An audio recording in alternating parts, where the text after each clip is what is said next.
Assalamualaikum warahmatullahi wabarakatuh.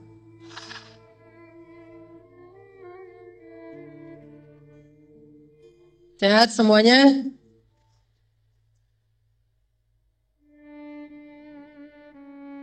Alhamdulillahirabbil alamin. Alhamdulillahilladzi arsala rasulahu bil huda wa dinil haq liyuzhirahu 'alad dini kullihi wa kafa billahi syahida. Asyhadu an la ilaha illallah wahdahu la syarikalah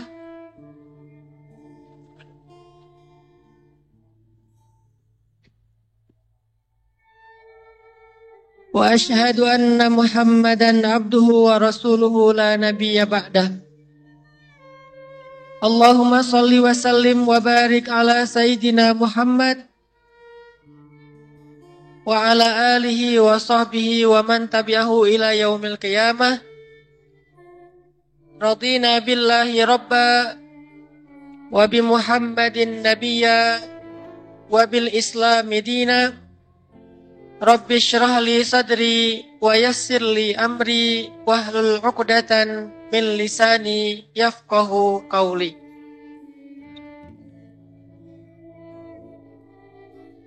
Adik-adik semuanya, teman-teman, para guru, orang tua, dan terutama para ustaz,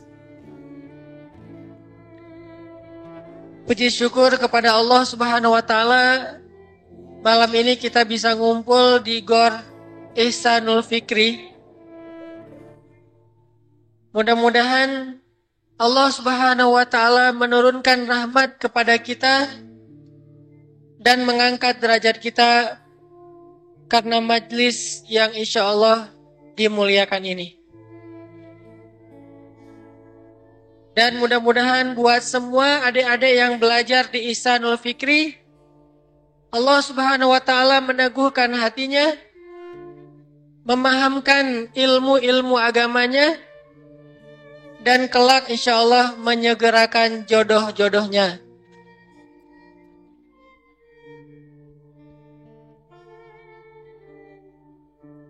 Ustadz, ini sepertinya udah siap nikah semua ini. Bahaya ya.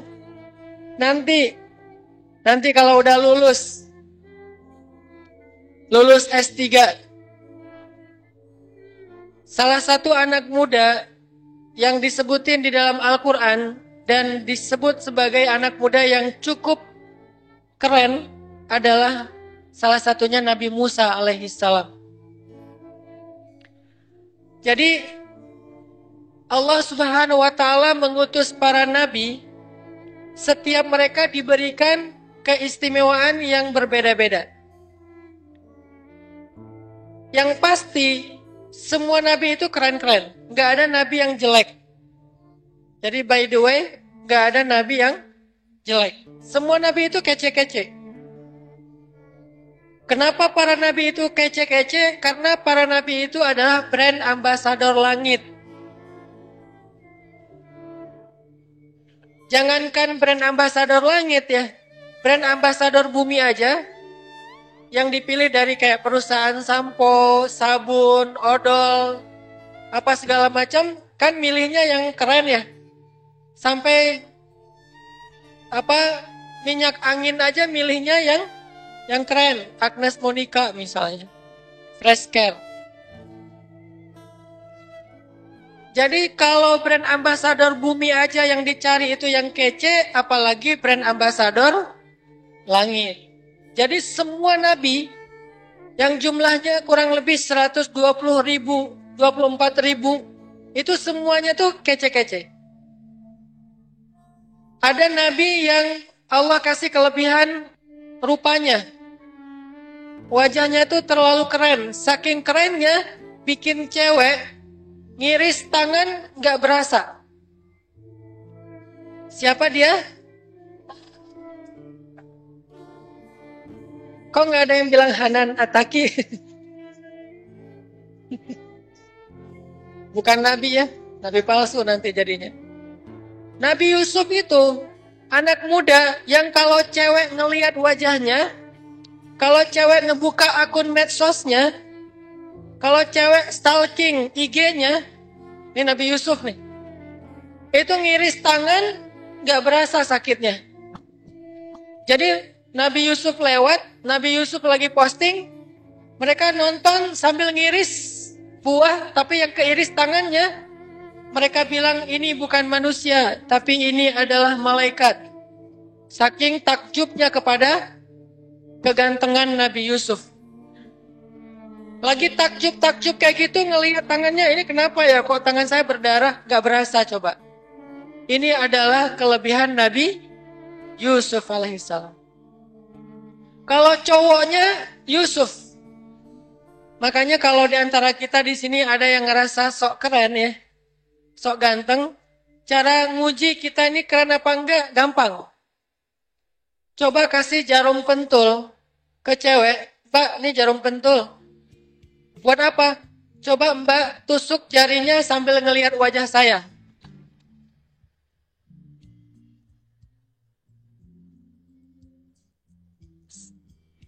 Kalau pas nusuk jari ngelihat wajah saya nggak sakit, berarti saya kan?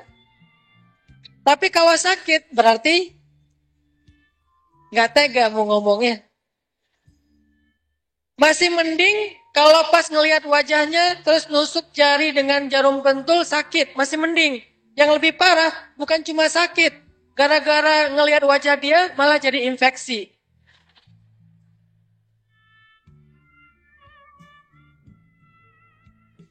Ini berarti wajahnya ada virus nih. Jadi kalau kita ngerasa kegeeran, ganteng, coba aja nguji kayak gitu. Kasih ke temennya, coba kamu tusuk jari kamu sambil ngelihat aku. Ternyata dia masuk opname di rumah sakit 7 hari 7 malam meriang. Berarti parah wajah kita. Ini adalah ukuran gantengnya Nabi Yusuf. Kalau cewek, Nabi Yusuf itu kan legend ya. Jadi bisa dibilang cowok paling ganteng sepanjang masa itu adalah Yusuf. Kalau cewek paling cantik sepanjang masa siapa?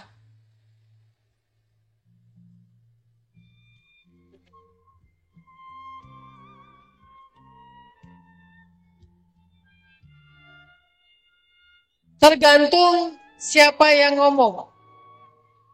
Kalau saya ngomong, cewek paling cantik sepanjang masa itu istri saya.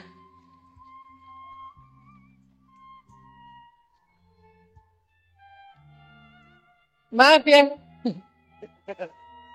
Maaf buat yang belum punya status, yang masih berstatus single, nggak apa-apa. Nggak enak sih, tapi ya udahlah, sabar-sabar aja. Cewek paling cantik sepanjang sejarah itu namanya Sarah.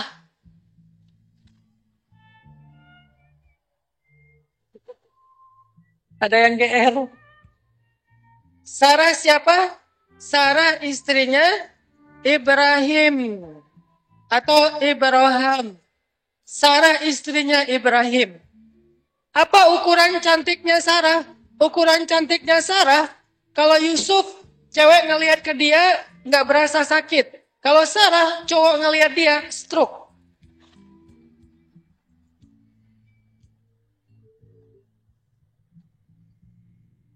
Saking cantiknya sampai stroke, lumpuh mendadak. Mana Ustaz ceritanya orang ngelihat Sarah stroke? Ada. Cerita ketika Sarah lagi traveling dari Irak ke Palestina. Kan bertiga tuh. Satu mobil. Sama suaminya Ibrahim, Sarah, terus muridnya Ibrahim yang kelak jadi nabi namanya Lut. Lagi traveling nih. Dari Irak ke Palestina. Tapi pesawatnya transit di Mesir. Begitu landing, transit di Mesir, ternyata ada yang instastory di Mesir, di bandara. Wah, ini cewek cantik banget, di capture sama dia, instastory, disebar, hashtagnya Miss Universe. Akhirnya jadilah Sarah sebagai trending topik di Mesir pada saat itu. Instastory-nya di-tag ke Presiden Mesir. Presiden Mesir. Akhirnya seorang raja Mesir, seorang gubernur, pas ngelihat ada cewek Miss Universe lagi transit di Mesir, diundang ke istana. Pakai patwal gitu, pakai pengawalan, flowrider, segala macam ya. Terus panitia heboh-heboh gitu. Nggak boleh ada yang selfie, nggak boleh ada yang itu gitu ya. Heboh aja pokoknya. Datang nih Sarah dengan Ibrahim, diundang dinner di istana. Pas lagi dinner, kan Sarah pakai cadar gitu kan, supaya cowok-cowok nggak pada kepo gitu. Akhirnya pas lagi dinner di istana, gubernurnya atau rajanya nanya kepada Ibrahim, ya Ibrahim, cewek ini siapanya kamu? Istri kah atau siapa gitu? Maksudnya kalau baca kita dia masih jomblo atau udah enggak sih gitu pertanyaannya. Ibrahim menjawab, dia saudari saya. Bukan istri saya, tapi saudari saya. Kenapa? Ibrahim tahu kalau Ibrahim jawab dia istri saya, Ibrahim bakalan dibunuh demi ngedapetin istrinya. Ini raja nih gak bisa move on dari Sarah. Walaupun Sarah itu bukan mantannya, tapi gak bisa move on. Berharap Sarah itu single, masih jomblo. Makanya pas Ibrahim bilang dia adalah saudari saya, raja langsung kayak caper gitu ke Ibrahim. PDKT, Ibrahim butuh apa? Mau dituangin air? Wah, habis-habisan. Pat kepada Ibrahim. Akhirnya mereka diberikan tempat tinggal di istana. Suatu malam raja pengen godain Sarah. Sarah lagi lewat sebuah lorong, gak pakai cadar. Rajanya datang pengen nyentuh Sarah, tiba-tiba lumpuh, stroke tuh raja. Jadi baru mau nyentuh, pas mau dekat mau nyentuh kayak kesetrum gitu. Kesetrum, tangan saya kenapa? Gak bisa gerak. Pakai tangan kiri gak bisa gerak. Akhirnya rajanya ditandu ke kamar, stroke. Rajanya mengatakan, perempuan itu bukanlah perempuan biasa, perempuan itu adalah tukang sihir. Akhirnya raja meminta kepada Sarah untuk melepaskan sihir, bahasa raja. Kemudian Sarah dan Ibrahim dibebaskan dan boleh melanjutkan perjalanan ke Palestina. Ini simbol cantiknya Sarah. Saking cantiknya bikin seorang cowok sampai stroke, lumpuh gara-gara terkesima dengan kecantikannya. Ini beda-beda nih. Nanti ada lagi nabi yang Allah kasih keistimewaan tinggi. Ini nabi kayak kalau kita tuh anak basket banget lah pokoknya. Tinggi nabinya. Setinggi apa? Bukan 2 meteran. 80 hasta. Nih 1 hasta nih, setengah meter. Berarti kurang lebih 40 meter. 40 meter. Siapa dia? Adam alaihissalam. Sebagian riwayat mengatakan Adam tingginya 40 meter atau 80 hasta. Dan jangan bilang Adam itu raksasa, tapi kitanya yang hobbit. Kebayang nggak teman-teman ya? Ini imajinasi doang. Kebayang nggak kalau kita sezaman sama Adam, terus sholat berjamaah gitu di masjid? Kata generasi Adam nih, apaan sih di bawah kaki saya kok ada apa gitu? Nggak sengaja keinjek gitu kan ya? Saking gedenya gitu. Nih kelebihan Adam. Nanti ada nabi yang Allah berikan kelebihannya, badannya bagus, six pack.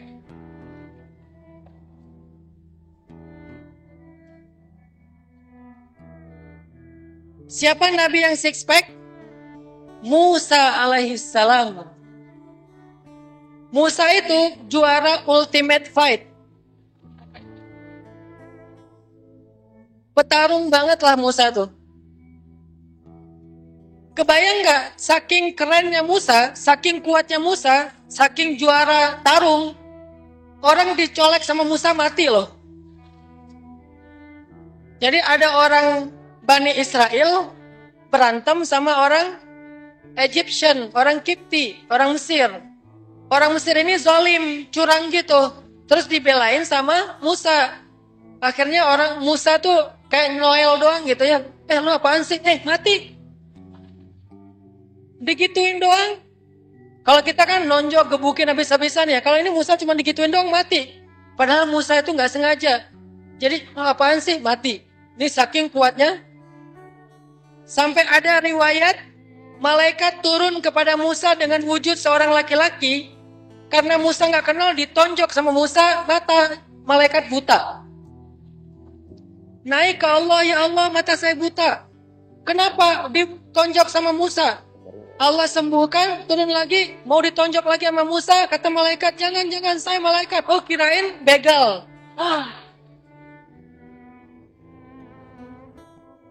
Ini apa terjemahan dengan konteks kita ya? Kirain maling.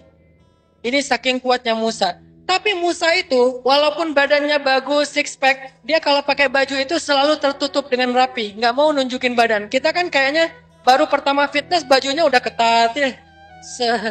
Padahal perutnya masih zero pack.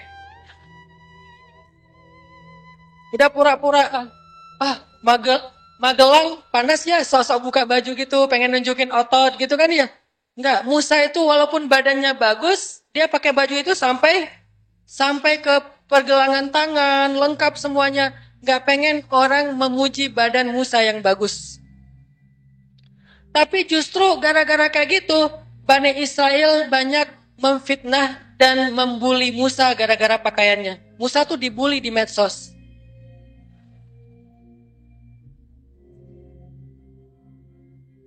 Jadi Bani Israel tuh pada ngomongin Musa kudisan. Musa penyakit kulit. Dan itu hashtagnya tuh di-repost banyak orang Bani Israel. Jadi Musa dibully, difitnah, dituduh punya penyakit kulit. Makanya pakai bajunya itu rapi banget. Akhirnya Allah nggak rela nabinya yang keren ini dibully. Makanya akhirnya Allah sebutkan di akhir surat Al-Ahzab, kisah gimana Allah ngebelain Musa. Di akhir surat Al-Ahzab nanti teman-teman bisa cek. Ketika Musa dibully punya penyakit kulit, akhirnya Allah membuat sebuah adegan. Suatu hari Musa mandi di sebuah sumur, lalu dia buka baju cuma pakai celana doang, bajunya ditaruh di atas batu, mandi. Gak ada yang lihat.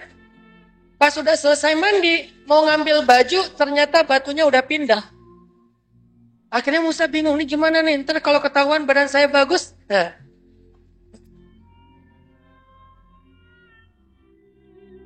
Musa kemudian mencari galah ya, bahasa Jawa apa? Pakai galah gitu ya. Cari galah, terus mau ngambil baju pakai galah, batunya lari. Akhirnya Musa pun mengejar batu itu dengan mengatakan, Thawbi hajar, baju saya di atas batu, baju batu. Kejar.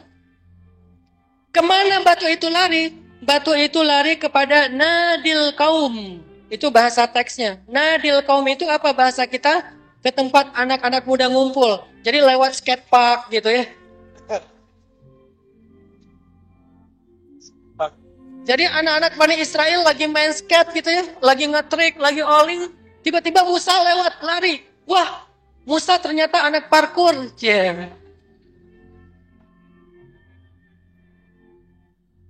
Jadi anak-anak skate Bani Israel lagi pada olling, nge-trick, apa segala macam gitu ya. Backflip atau segala macam. Musa lari. Larinya tuh kayak anak parkur gitu, loncat antar gedung gitu, apa segala macam. Kebayang kan, badan Musa yang bagus, keringetan, lari. Wah, terus lewat skatepark. Setelah lewat skatepark, batunya larinya kemana? Lewat kafe-kafe. Jadi cewek-cewek lagi nongkrong, gitu.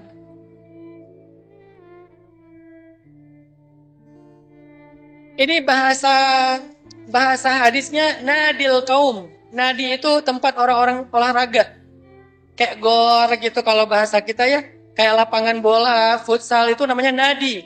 Nadi syabab, tempat olahraga anak muda lewat. Sampai akhirnya batunya berhenti di pasar Bani Israel. Pas sudah berhenti, Musa ngambil bajunya, dipakai, batunya dipukul sama Musa, terbelah. Terus orang-orang pada tutup mata gitu, aduh Musa. Musa terlalu keren. Sejak saat itu, Bani Israel mengganti hashtag Musa keren. Jadi ini teman-teman Musa ya, cowok Nabi Allah yang diberikan kelebihan dari sisi fisik. Ada lagi nanti Nabi yang Allah kasih kelebihannya apa? Kelebihannya vokal, dia tuh vokalis banget.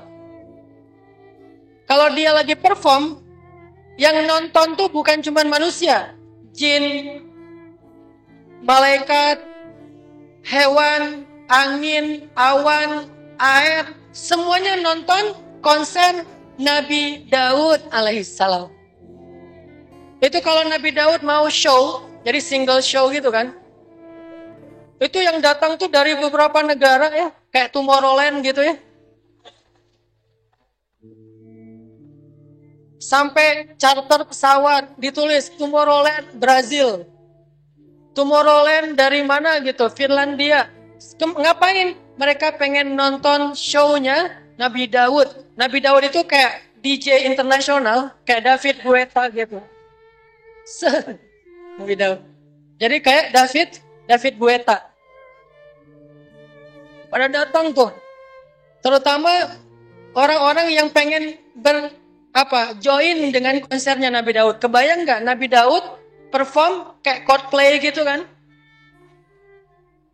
Begitu Nabi Daud bersuara, baru cek sound tuh. Cek, wah udah heboh.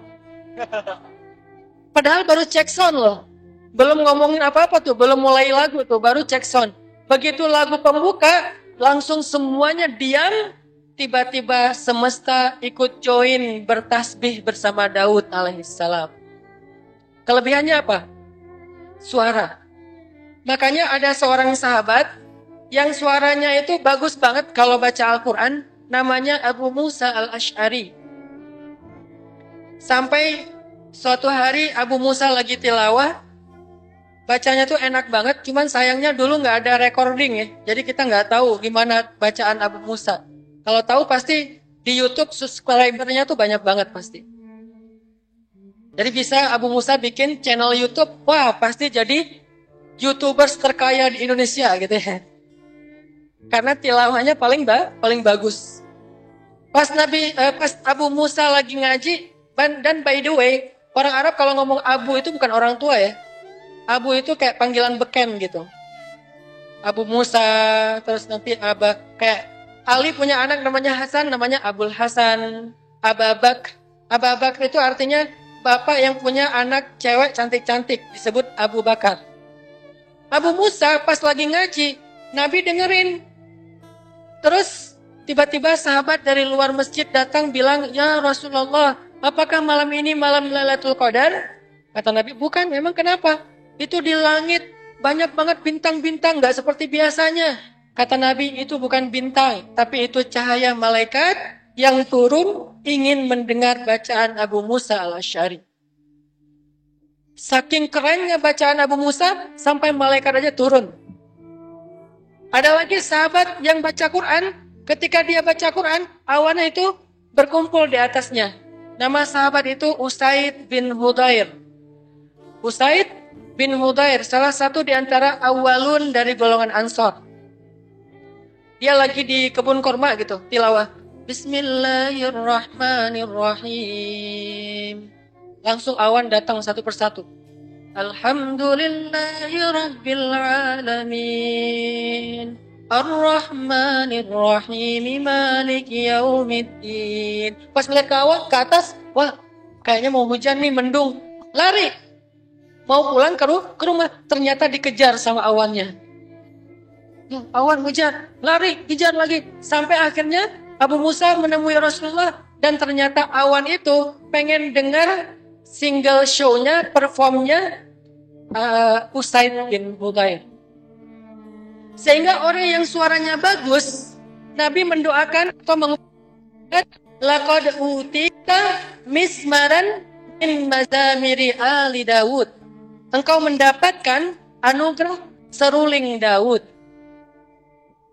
Dulu saya di Mesir itu pernah ikut audisi. Nanti bisa nanya ke ustadz-ustadz. Namanya Mizmar Az-Zahabi. Jadi ada audisi tilawah Al-Quran dengan judul Mizmar Az-Zahabi, seruling emas. Itu anak-anak Mesir pada ikut lomba audisi, terus saya juga ikut, beberapa teman-teman Indonesia ikut. Terus kita kayak ngantri gitu ya, pengen registrasi, ikut audisi, terus kayak cerita-cerita tentang masa lalu, orang tua saya cuma tukang becak, apa segala macam, baper-baperan, biar jurinya ngasih golden ticket gitu ya. Alhamdulillah dari beberapa ratus partisipan, saya masuk bersama teman saya, 2 orang Indonesia, 10 besar kontrak di channel Fajar TV Mesir, 2 episode. Ini kalau bahasa Arabnya Mizmar Ali Daud, seruling keluarga Daud. Nabi Daud itu seperti suara seruling, dan beliau punya 70 macam suara. Setiap kali Nabi Daud perform, pertama, 2, beda banget, kayak bukan orang yang sama. 10 lagu, berapa album tuh? 70 judul zikir, itu beda-beda suara zikirnya. Pertama zikir misalnya kalau dengan kita ya, Subhanallah dengan irama A. Alhamdulillah irama B. Allahu Akbar irama C. Sampai 70 judul zikir, suara beliau berbeda-beda. Sehingga ikan aja yang tadi lagi berenang, gak jadi berenang, nungguin dan nonton konser Daud alaihissalam. Ini kelebihan Daud. Makanya Allah bilang, Faddalna ba'dahum ala ba'. Kami berikan kelebihan sebagian mereka atas sebagian yang lain. Nanti Daud punya anak, Allah kasih kelebihan beda lagi. Anaknya kelebihannya apa? Allah berikan kepada anaknya kekuasaan yang luar biasa. Sampai bisa menguasai 2 alam. Kayaknya di sepanjang sejarah manusia, cuma sekali-kalinya itu Allah membuka tabir antara alam manusia dengan alam jin. Sehingga di zaman Nabi Sulaiman, jin itu hidup berdampingan dengan manusia. Sebagai apa? Sebagai budak. Dulu orang tuh kalau pengen buat bangunan, pengen bikin rumah, itu tukang-tukangnya tuh jin loh. Jin, kerjain. Tuh, aduk pasir, jin yang aduk pasir. Jin yang bikin tembok, jin yang bikin fondasi. Manusia cuma arsitek doang, jadi agak-agak keren waktu itu. Jin profesinya macam-macam. Ada jin bangunan, ada jin yang kerjanya mencari-cari mutiara, terumbu karang di laut, namanya jin freediver. Jadi ada jin profesinya sebagai freediver, ada jin yang pro surfer, ada jin yang BMX, ada jin yang skateboarder, ada jin yang anak free soccer gitu-gitulah. Termasuk yang memasak makanan di Istana Sulaiman itu chefnya jin. Jadi ada kayak lomba audisi chef gitu di TV zaman itu pesertanya jin. Kebayang jin kalau masak cepat banget kan? Saya pengen misalnya nih, saya pengen bakmi Jowo. Baru ngomong udah jadi. Kan enak Gak nunggu lama-lama nih mana bakmi udah saya lapar, gak dihidang-hidangin. Langsung jadi. Gak usah bikin bakmi. Bawa singgasana Balkis aja dari Yaman ke Palestina. Cuman sekejap mata. Saking hebatnya teknologi pada masa itu. Ini Sulaiman. Allah kasih kekuasaan antara jin dan manusia. Nanti ada lagi nabi yang Allah berikan kelebihannya apa? Kelebihannya dia itu bisa membaca sesuatu yang belum terjadi. Namanya Khidir. Kalau bahasa Arabnya Khadar. Orang Indonesia nyebutnya Khidir. Dan semua nabi-nabi ini teman-teman, semua kelebihan para nabi Allah berikan kepada satu nabi terakhir, Muhammad sallallahu alaihi wasallam. Jadi Nabi Muhammad itu punya mukjizat, semua para nabi ada pada diri Nabi Muhammad. Mujizat apa aja beliau punya.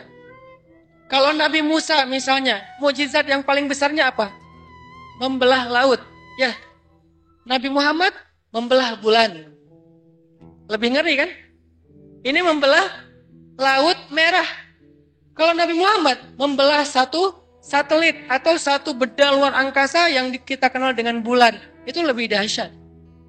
Nabi Sulaiman terbang dengan angin. Nabi Muhammad Isra Mi'raj ke langit. Nabi Musa badannya six pack. Nabi Muhammad kata para sahabat, perut Nabi itu seperti batu yang disusun, six pack. Yang lain mengatakan Muhammad itu seperti perutnya seperti kertas yang dilipat, benar-benar six pack. Gak ada cerita Nabi itu zero pack atau one pack, gak ada. Six pack dan badan Nabi itu keren. Alis Nabi itu bertaut. Jadi dari lahir tuh udah didesain kayak gitu alisnya. Kalau zaman sekarang kan alisnya dibentuk ya, dikerok terus ditato. Udah gitu nggak simetris sehingga jalannya agak-agak gini gitu, agak-agak miring. Ini alis Nabi dari sejak lahir udah didesain sama Allah. Dan Nabi itu by the way teman-teman, kalau Nabi Musa juga petarung, Nabi Muhammad juga seorang petarung. Ada adegan suatu hari Nabi Muhammad SAW lagi menggembala ternaknya Khadijah bersama seorang juara Ultimate Fight MMA Mekah. Namanya Abu Rukana. Abu Rukana. Istilah Abu Rukana itu bukan nama aslinya. Rukana itu artinya kuat. Jadi Abu Rukana itu yang badannya itu gagah, kuat, otot besi. Akhirnya Nabi Muhammad lagi kayak duduk gitu nungguin ternak-ternak lagi ngerumput. Nabi Muhammad bilang kepada Abu Rukana, Abu Rukana, tarung yuk, kata Nabi Muhammad. Abu Rukana selama ini adalah juara bertahan yang di rumahnya itu medali udah banyak banget.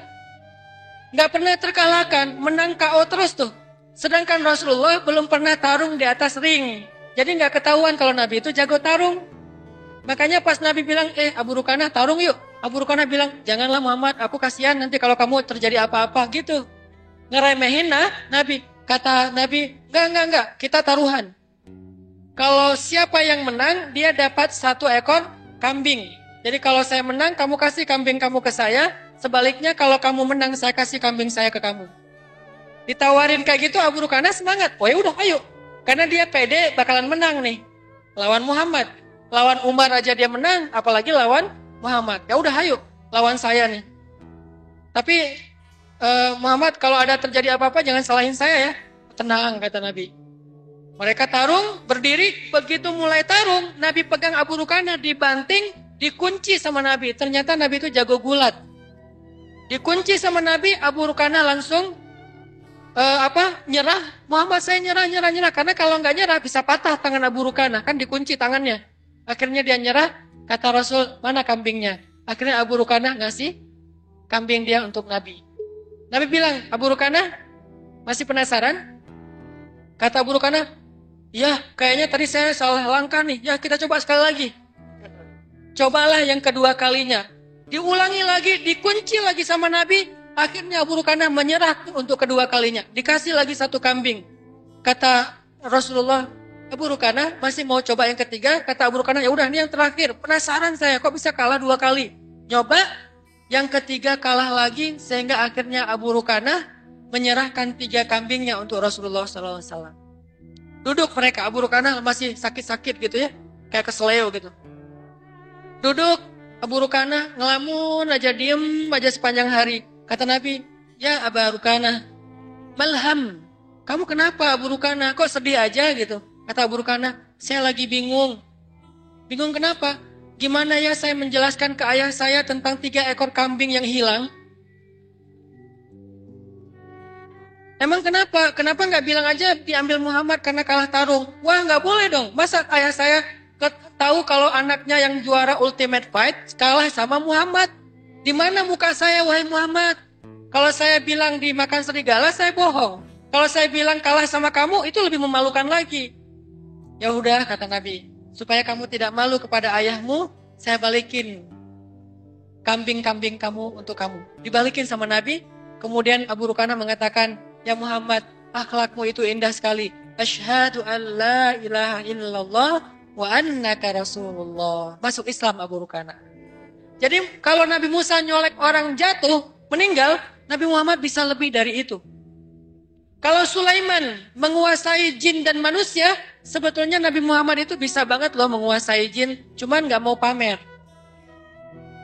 Karena suatu hari di Madinah, Nabi Muhammad lagi sholat tahajud di masjid nih. Tiba-tiba ada jin yang baru lulus kuliah. Ini jin newbie gitu kan, anak baru gitu. Pengen try out ngegodain manusia. Cuman salah milih sasaran. Baru pertama ngegoda manusia yang dipilih legend. Salah gitu kan. Dia keluar pede gitu. Wah, malam ini saya bakalan godain manusia dari sholat tahajud. Milih orang, oh itu ada yang lagi tahajud. Ternyata Rasulullah, dia anak baru. Kan habis tuh dibully. Dia datang, oh Muhammad, apa segala macam. Nabi tenang aja sholat. Ada jin lewat lalu lalang, Nabi tenang. Begitu Nabi selesai sholat, dipegang tuh jin, diikat tangannya, diuyel-uyel, jadi bola. Digantung di tiang Masjid Nabawi. Ini nanti bisa baca hadis-hadis tentang jin. Digantung di tiang Masjid Nabawi, bola api. Jadi kalau di kita tuh ada tradisi, kalau tahun baru Islam, Ramadan, main bola api ya. Ternyata itu di zaman Nabi juga ada tuh.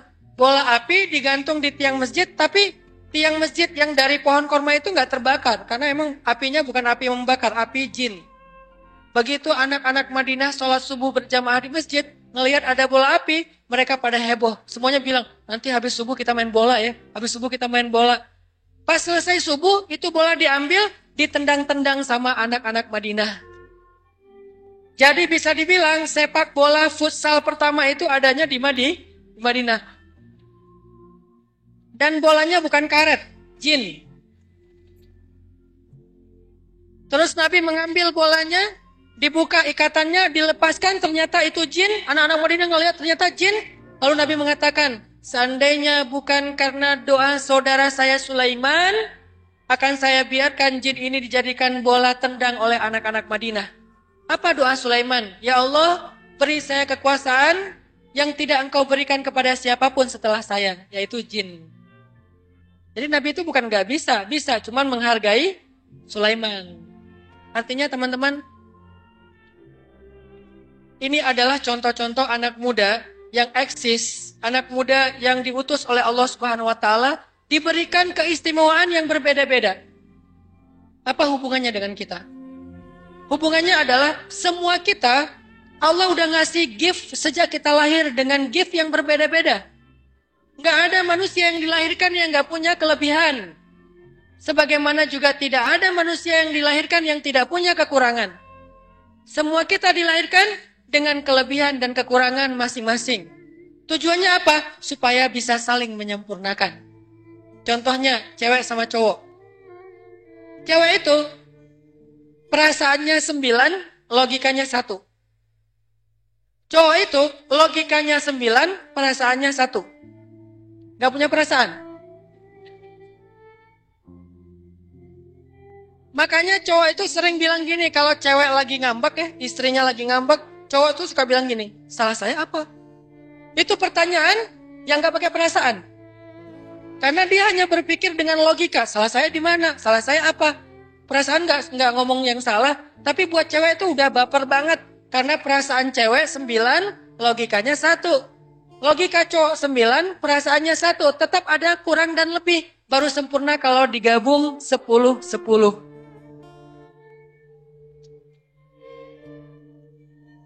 Makanya kenapa dikatakan menikah itu adalah menyempurnakan sebagian dari agama. Karena nggak akan sempurna. Kebayang nggak sih sholat tahajud sendiri? Saya pernah nanya ke istri saya, ini cuma iseng doang ya. Pas mau tahajud. Tahajud boleh nggak sih gandengan? Kata istri saya, gimana gandengan? Jadi kita bisa takbir terus kita gitu. Biar apa? Biar romantis kata saya. Kata istri saya, Nabi Muhammad itu lebih romantis daripada kamu, tapi nggak gitu-gitu amat kali gitu. Ya udah deh, nggak apa-apa. Yang penting tahajudnya bareng. Kan kalau tahajudnya bareng, aminnya beda. Kalau tahajud sendiri, waladhdallin, amin gitu kan. Kalau tahajudnya bareng berdua sama pasangan, waladhdallin, amin. Beda. Rasanya beda.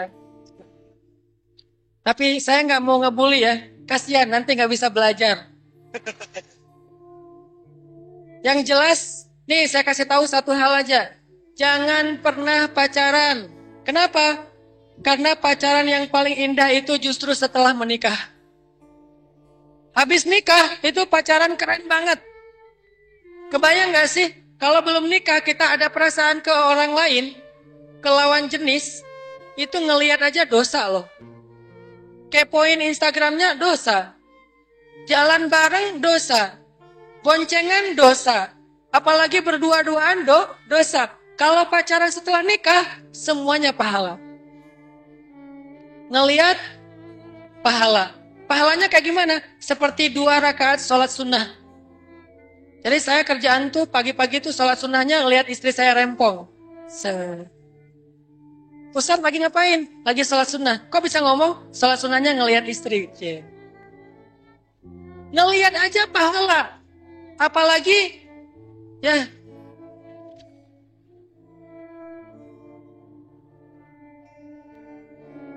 baru cuman ngelihat. Makanya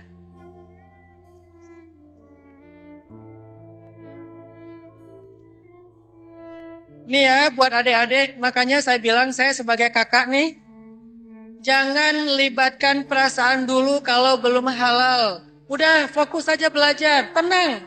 Karena setelah waktunya nanti, kalau udah halal, kalian bisa apa aja dan itu jauh lebih sensasional daripada kita lakukan sekarang.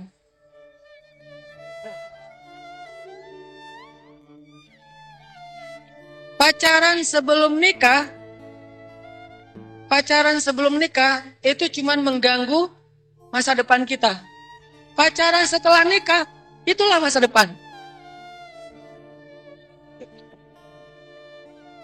Makanya buat saya kampanye di mana-mana tuh bukan pacaran itu haram, bukan. Pacaranlah setelah halal, itu keren banget. Sampai Nabi itu pernah kan. Nih saya pengen nyampein kisah kecil. Kisah nikahnya Nabi sama Sofia. Ini motivasi biar kita nggak pacaran ya, bukan motivasi biar nikah. Motivasi biar nggak pacaran.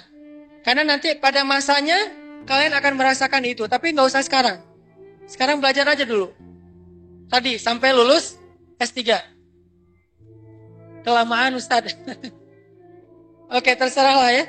Nah, Nabi nih menikahi Sofia. Adegan Nabi menikahi Sofia. Tahu nggak berapa usia Sofia pas dinikahi sama Nabi? Sweet 17. Dan waktu itu Aisyah umurnya 16 tahun. Jadi cuma beda setahun. Jadi bisa dibilang Sofia kelas 3 SMA, Aisyah kelas 2, wakil ketua OSIS.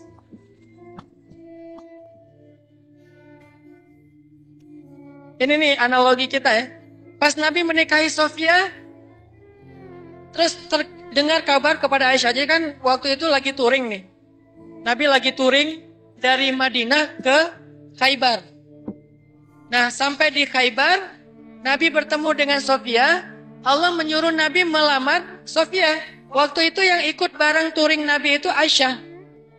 Pas Aisyah tahu Nabi melamar Sofia dan besok bakalan dinikahi, Aisyah langsung kepo. Siapa sih Sofia ini? Jangan-jangan saingan berat nih. Besok Nabi akad nikah dan bikin acara wedding. WO-nya para sahabat. Para sahabat rempong, siapin venue-nya, siapin pelaminan segala macam walaupun sederhana. Pas acara hari wedding, Aisyah datang diam-diam pakai cadar mojok. Biar gak ketahuan. Yang mana Sofia? Cari. Nabi lagi di depan sama Sofia, Aisyah di belakang di pojok ngeliat. Yang mana sih Sofia? Oh itu. Cantik. Akhirnya Nabi pas ngelihat Aisyah, kan Nabi tahu banget ya mata Aisyah ya. Walaupun dia pakai cadar kan matanya tuh mata bidadari banget kan. Bulu matanya tuh lentik. Bulu matanya lentik dan itu bukan karena pakai maskara, touch up gitu enggak. Jadi beauty case Aisyah itu enggak gede, kecil. Kalau beauty case kita kan satu koper. Itu beauty case doang.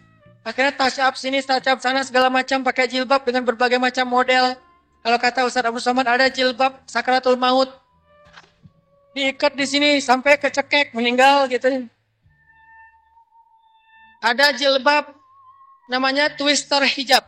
Jilbabnya tornado ke atas.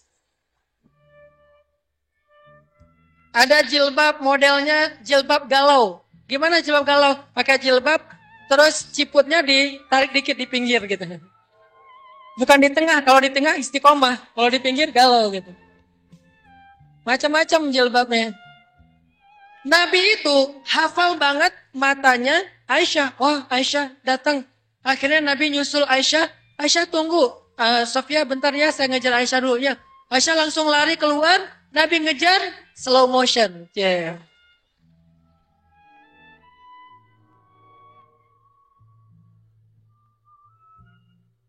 Dikejar sama Nabi. Cuman gak ada background eng-eng gitu ya. Kejar, Aisyah. Aisyah ngelihat dikit, terus makin mempercepat langkah. Nih ya, itulah sifat perempuan yang solehah. Dikejar, dia lari. Bukan ngasih PHP. Dikejar, dia lari. Kalau dia lari, berarti dia minta dikejar lebih serius lagi.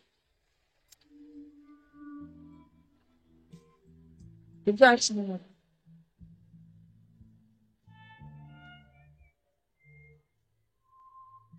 Terus pas sudah ketemu Nabi nanya kepada Aisyah, Aisyah mau kemana?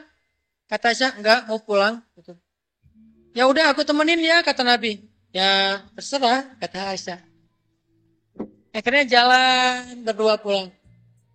Beres, udah selesai malam itu, wedding, besoknya pulang. Dari Khaybar, balik pulang kampung ke Madinah. Nah pas pulang, ada adegan lucu nih. Pakai 2 mobil kan. Mobilnya Aisyah, mobil besar, cc-nya 4000 cc. Barangnya sedikit. Kenapa barangnya sedikit? Karena Aisyah itu anaknya traveler banget. Jadi kalau jalan efektif gitu, cuma bawa koper kabin. Kalau Sofia, nggak biasa traveling. Bawanya koper bagasi seabrek-abrek. Sementara mobilnya Sofia, city car, cuma 1300 cc. Kecil. Nah, ketika Sofia mau naik ke atas mobilnya mereknya Onta. Ketika Sofia mau naik ke atas ontanya kan duduk dulu nih, karena kan tinggi onta ya, nggak bisa dinaikin. Nah ternyata Sofia itu anaknya imut-imut. Saya nggak bilang pendek ya, imut-imut. Kalau Aisyah kan anaknya tinggi dan proporsional banget, ramping gitu. Berat maksimal Aisyah itu berapa coba teman-teman? Gak sampai 55 kilo.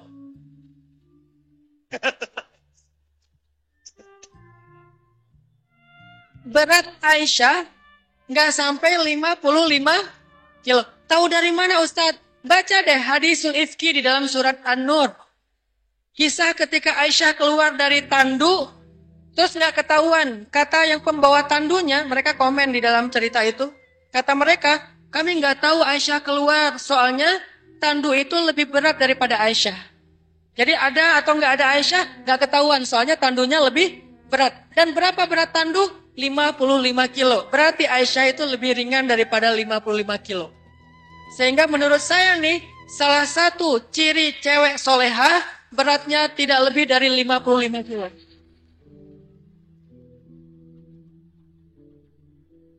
Oke. Tadi ceritanya Sofia. Ontanya duduk, kemudian Sofianya mau naik susah. Soalnya Sofia tidak setinggi Aisyah. Gitu bahasa ulama. Ulama nggak mau bilang Aisyah tinggi, Sofia pendek. Itu nggak sopan. Ulama bilangnya Sofia tidak setinggi Aisyah. Dia susah mau naik ke atas onta. Akhirnya Nabi itu orangnya pengertian banget loh. Ini pacaran habis nikah ya. Nabi orang itu romantis banget, pengertian, cowok banget lah pokoknya. Begitu Sofia mau naik ke atas onta, ontanya udah duduk, udah merangkak, Sofia masih tetap nggak bisa naik. Ontanya juga bingung nih gimana lagi nih, masa nggak bisa dinaikin gitu.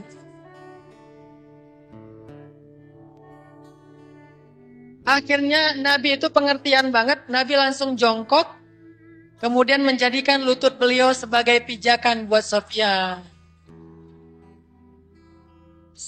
Gitu. Sofia naik ke atas onta. Ini ya, salah satu tips pacaran setelah nikah nanti. Kalau mau naik motor, cowoknya parkirin dulu motornya, duduk, gitu. Istrinya nanya, Pak, ngapain Pak? Sunnah mah.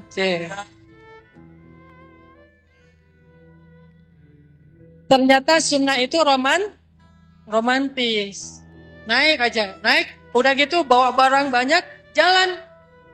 Kan jalannya itu banyak mendaki, turun gitu. Mobilnya Aisyah itu karena 4000 cc, pas jalannya curam gitu gampang naik. Mobilnya Sofia mogok. Barangnya bawa, cc-nya kecil, mobil lama. Akhirnya ketinggalan di belakang rombongan. Aisyah udah hilang di depan, Sofia di belakang. Nabi kan bingung, Aisyah, Sofia, terus gimana nih? Akhirnya didorong oleh sahabat. Pas sampai di rest area, karena mereka juga ngelewatin beberapa titik. Kalau bahasa dulu mah oasis ya. Kalau bahasa sekarang rest. Pas sampai di sebuah rest area, kan udah pada berhenti nih istirahat, sholat zuhur dulu, makan dulu, segala macam. Nah, akhirnya Nabi datang kepada Aisyah, bilang, Aisyah, kata Nabi. Iramanya nggak gitu teh. Aisyah, kata Nabi, apa ya Rasulullah? Boleh nggak minta sesuatu? Apa? Boleh nggak sekali ini aja? Aisyah tukeran mobil sama Sofia.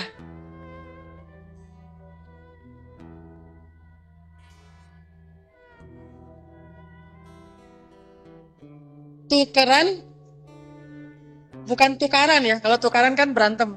Tukeran mobil sama Sofia. Kata Aisyah, emang kenapa? Mulai jutek nih. Emang kenapa? Kasihan, Sofia itu bawa barangnya banyak, mobilnya kecil, makanya sering mogok. Aisyah kan barangnya cuma tas kabin, gak banyak. Jadi Aisyah naik mobil Sofia naik mobil Aisyah, boleh? Aisyah marah.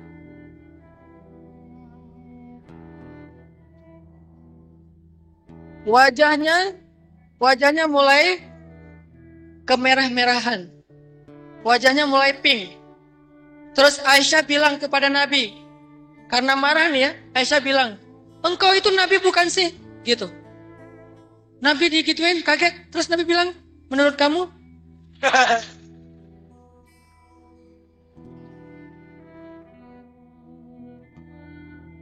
Itu hadisnya gitu kan. Engkau itu Nabi bukan sih? Menurut Aisyah, iya. Masa mau bilang enggak kan bahaya tuh, jadi ingkar. Ya sih gitu. Tapi kalau engkau Nabi, kenapa tidak adil? Aisyah protes, kenapa tidak adil?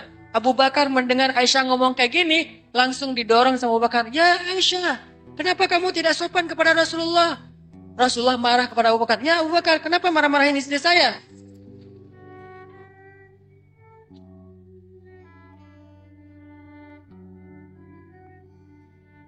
Kebayang nggak betapa mulianya akhlak Rasul? Wa innaka la'ala khuluqin 'adzim.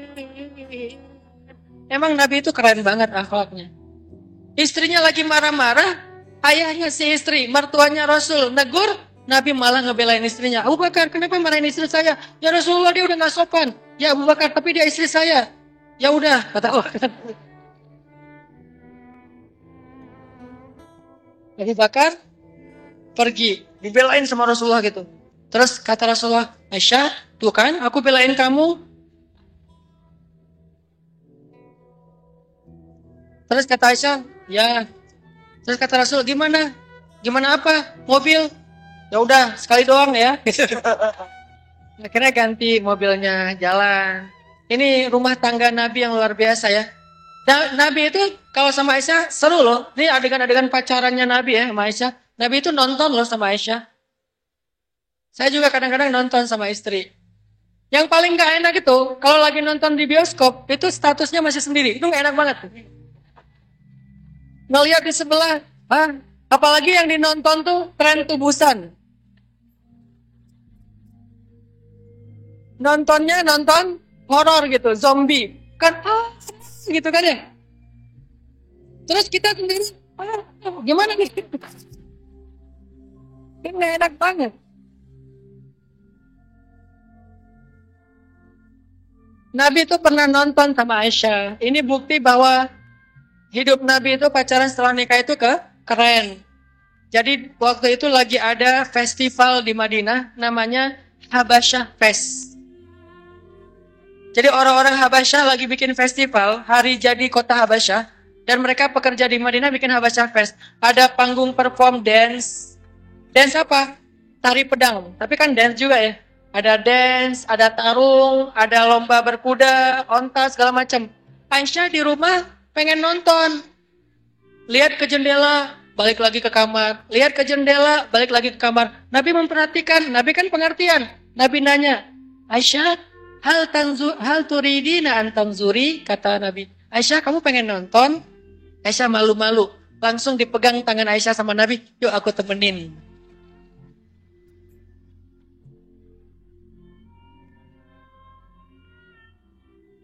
Nonton nih. Jalan. Berdiri depan rumah nonton. Pas lagi nonton, Aisyah berdiri di sebelah Nabi. Pegangan tangan. Dan meletakkan dagunya di atas pundak Nabi. Taruh di sini dagunya. Kayak gini. Terus sambil nonton ngomong kan. Kebayang gak sih taruh dagunya di atas pundak Nabi? Kan dua-duanya mancung tuh. Kalau pas lagi Nabi noleh gimana?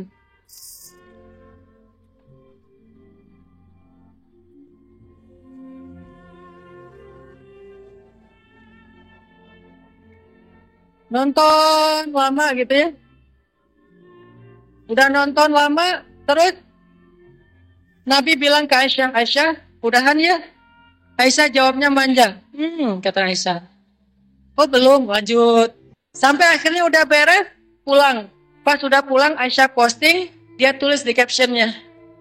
Kata Aisyah, sebetulnya gua sih lagi gak menikmati tontonan.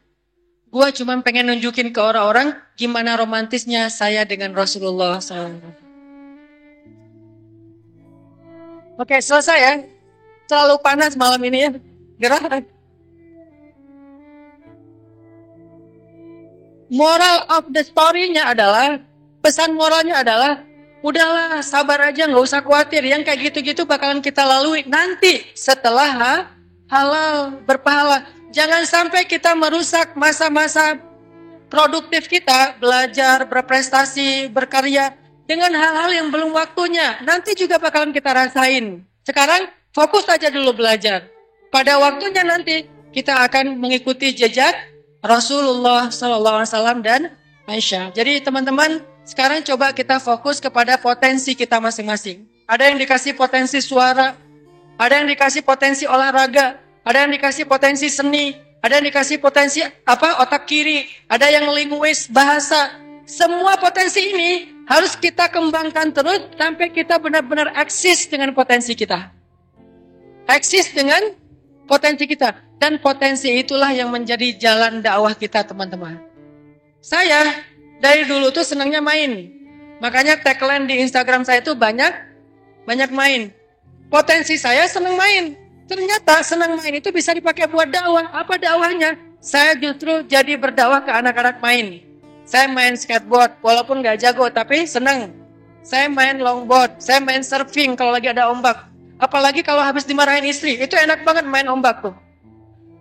Ombak, gulung aku dong. Apalagi kalau dulu misalnya habis diputusin, ombak, gulung aku. Karena lebih baik digulung ombak daripada digulung masa lalu. Gulung. Kemarin misalnya ke Jepang, alhamdulillah pas lagi winter main snowboarding. Karena saya senang main. Akhirnya dakwahnya di Di anak main. Di Bandung, alhamdulillah sekarang mungkin teman-teman pernah dengar, kan terkenal dengan geng motor ya. Ada 4 geng motor besar di Bandung. Satu geng motor itu anggotanya 60.000. Kebayang 4 geng motor sekitar 250.000 anggota geng motor. Anak SMA, anak SMP, geng motor. Mereka suka begal, mereka suka ngerampok kayak gitu-gitu. Alhamdulillah karena dakwahnya dakwah main, 3 tahun yang lalu wajah kota Bandung sudah berubah. Geng motor yang tadinya namanya geng, sekarang menjadi ormas anak muda. Di dalamnya udah ada divisi dakwah.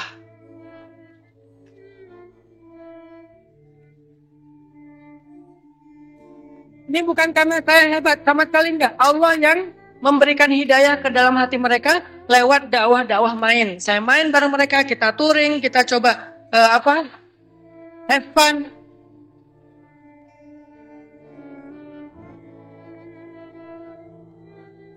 Benar, ya benar. Touringnya nggak sendiri, pasti sama pasangan. Dan kalau mau touring, saya pasti jongkok duluan. Insya Allah. Jadi dengan dakwah anak main, akhirnya berubah wajah anak muda. Dan kita coba bangun tren di Indonesia, namanya tren hijrah. Itu dengan potensi main. Di Kairo, saya tuh senang main. Dari kafe ke kafe, jalan, tawaf Sungai Nil.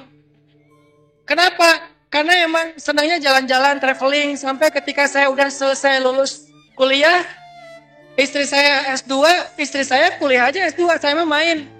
Jadi kayak 99 cahaya di langit Eropa. Intinya teman-teman, semua kita dikasih gift, keistimewaan oleh Allah. Temukan gift itu di dalam diri kalian masing-masing, lalu gali, kembangkan. Mudah-mudahan kita menjadi anak muda yang eksis dengan gift yang Allah berikan kepada kita masing-masing. Kalau kita bisa mensyukuri gift yang Allah berikan kepada diri kita, nanti Allah akan tambahkan gift yang lain. Gift yang lain itu apa? Pasangan yang halal insya Allah. Mudah-mudahan ini bisa menjadi mood booster buat kita. Booster belajar, booster mengembangkan diri, booster untuk kita nggak mau baper-baperan dengan lawan jenis. Karena saya tahu banget lah rasanya tinggal di pondok pesantren. Apalagi yang kita barengan di sini cewek cowok ya. Kalau di SMA mungkin cewek cowoknya campur cuman 8 jam sehari. Kalau di pesantren kan 24 jam ya. Saya anak pondok, 6 tahun di pondok. Ada juga adegan-adegan baper-baperan, tulis nama dia di bangku, terus namanya dia meja gitu di papan tulis. Udah nggak usah lah yang gitu-gituan. Kenapa? Nanti akan ada masanya. Dan pada masa itu insya Allah yang kita lakukan lebih baik dan lebih terhormat insya Allah. A'udzu billahi minasy syaithanir rajim. Bismillahirrahmanirrahim. Alhamdulillahi rabbil alamin. الرحمن الرحيم مالك يوم الدين إياك نعبد وإياك نستعين اهدنا الصراط المستقيم صراط الذين أنعمت عليهم غير المغضوب عليهم ولا الضالين. الحمد لله الحمد لله الحمد لله حمدا يوافي نعمه ويكافئ مزيدا. يا ربنا لك الحمد كما ينبغي لجلال وجهك الكريم وعظيم سلطانك. اللهم صل وسلم وبارك على سيدنا محمد وعلى آله وصحبه أجمعين. اللهم اغفر لنا ذنوبنا ولوالدينا وارحمهما كما ربيانا صغارا يا غفار يا تواب. اللهم اجعلنا لك ذكارين، اللهم اجعلنا لك شكارين، اللهم إليك أسلمنا وبك آمنا وعليك توكلنا وإليك أنبنا وبك خاصمنا، نعوذ بعزتك أن تضلنا. أنت الحي الذي لا يموت والإنس والجن يموتون. اللهم حبب إلينا الإيمان وزينه في قلوبنا وكره إلينا الكفر والفسوق والعصيان واجعلنا من الراشدين. ربنا آتنا من لدنك رحمة وهيئ لنا من أمرنا رشدا واجعل لنا من كل ضيق مخرجا ومن كل هم فرجا ومن كل عسر يسرا. اللهم انصر الإسلام والمسلمين، اللهم انصر المسلمين في فلسطين، اللهم انصر المسلمين في سوريا، اللهم انصر المسلمين في رهينة، اللهم كن لهم وليا ونصيرا، اللهم انصر المجاهدين، اللهم وحد كلمتهم وسدد رميهم واشفي جرحاهم وارحم شهداءهم، اللهم انصرهم نصرا مؤثرا. اللهم اهدي شباب المسلمين، اللهم استر عورات نساء المسلمين، اللهم اجعل بلدنا هذا إندونيسيا بلدا آمنا وارزق أهله من الثمرات يا رب العالمين. Ya Allah, ampunkanlah dosa-dosa kami ya Allah. Maafkanlah kesalahan-kesalahan kami ya Allah. Tutuplah aib-aib kami ya Allah. Berilah petunjuk-Mu ke dalam hati kami ya Allah. Istiqomahkanlah kami di jalan-Mu ya Allah. Ilahana, ampunkanlah dosa ayah bunda kami ya Allah. Ampunkanlah dosa ibu kami ya Allah. Berilah ibu kami balasan kebaikan di sisi-Mu, karena kami tidak sanggup membalas semua pengorbanan dan jasa-jasanya ya. Balaslah kebaikan dari sisi-Mu untuk ibu kami dari setiap tetes air susu yang kami dapatkan, ya Allah.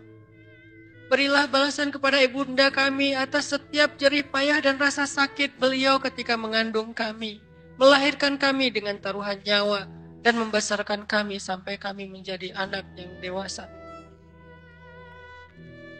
Ampunkanlah dosa ayah kami, ya Allah. Balaslah setiap langkah-langkah jihad ayah kami mencari nafkah untuk menyekolahkan kami dan menafkahi kami. Sayangilah keduanya, ya Allah. Karena kami tidak sanggup membalas kasih sayang mereka selama ini. Engkaulah yang mampu memberikan balasan yang lebih baik. Ampunkanlah dosa keluarga kami, ya Allah. Ampunkanlah dosa guru-guru kami, ya Allah, yang telah mengabdikan sebagian besar umurnya untuk mengajari kami baca dan tulis, mengajari kami halal dan haram, mendidik kami dengan sabar. Mungkin beliau bisa melakukan pekerjaan-pekerjaan lain yang mungkin lebih menguntungkan secara duniawi. Mungkin guru-guru kami bisa saja mengambil profesi sebagai pengusaha, sebagai pedagang, tetapi beliau bersabar memilih profesi untuk menjadi guru bagi kami. Itu adalah pengorbanan yang sangat besar. Rahmatilah guru-guru kami, ya Allah. Berkahilah rezeki bagi guru-guru kami, ya Allah. Berkahilah umur dan usia untuk guru-guru kami, ya Allah. Jadikanlah guru-guru kami termasuk di antara utusan-utusan-Mu di muka bumi yang didoakan oleh seluruh makhluk-Mu, ya Allah. Dan kelak, bangkitkanlah orang tua kami dan guru-guru kami di dalam barisan para anbiya dan para sholihin. Ilahana, beri hidayah kepada pemuda-pemuda Islam yang ada di seluruh Indonesia. Jadikanlah dakwah ini besar di tangan anak-anak muda. Panggungkanlah agamamu di tangan anak-anak muda, ya Allah. Jadikanlah kami pemuda-pemuda yang benar-benar bisa meneruskan perjuangan Nabi-Mu dan para sahabat. Jadikanlah kami anak-anak muda seperti Ashabul Kahfi. Jadikanlah kami pemudi-pemudi seperti Maryam, seperti Fatimah. Jadikanlah kami pemuda-pemudi seperti Muhajirin dan Ansor. Ilahana, beri kami ilmu. Ilmu itu menambah iman di dalam hati kami. Yang ilmu itu menambah wawasan di dalam benak kami. Dan ilmu itu memperbaiki akhlak kami, ya Allah. Alangkah ruginya orang yang bertambah ilmunya, bertambah lembaran-lembaran ijazahnya, tetapi tidak bertambah rasa yakinnya kepada Allah, tidak bertambah rasa fahamnya tentang kebesaran Allah, dan tidak bertambah baik mulia akhlaknya. Jadikanlah kami orang yang mencari ilmu. Setiap bertambah satu ilmu kami, bertambah mulia akhlak kami. Bertambah satu ilmu kami, bertambah kuat iman kami. Bertambah satu ilmu kami, bertambah besar manfaat kami bagi orang di sekitar kami, ya Allah. Allahumma rzuqna ilman nafi'a, wa qalban khashi'a, wa amalan mutaqabbala. Rabbana atina fid dunya hasanah, wa fil akhirati hasanah, wa qina azaban nar. Subhanakallahumma wa bihamdika, asyhadu an la ilaha illa anta, astaghfiruka wa atubu ilaik. Assalamualaikum warahmatullahi wabarakatuh.